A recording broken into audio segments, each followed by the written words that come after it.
পর্যায়ে আপনাদের সামনে কোরআন ও হাদিসের আলোকে গুরুত্বপূর্ণ তাকরীর পেশ করবেন হযরত মাওলানা মুফতি ইমদাদুল হক সুজাত সাহেব।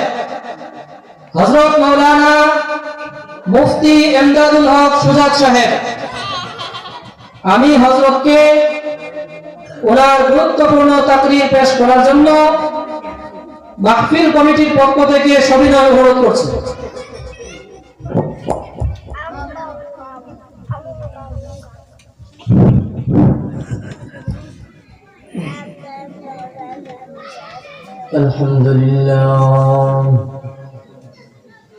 الحمد لله نزل القرآن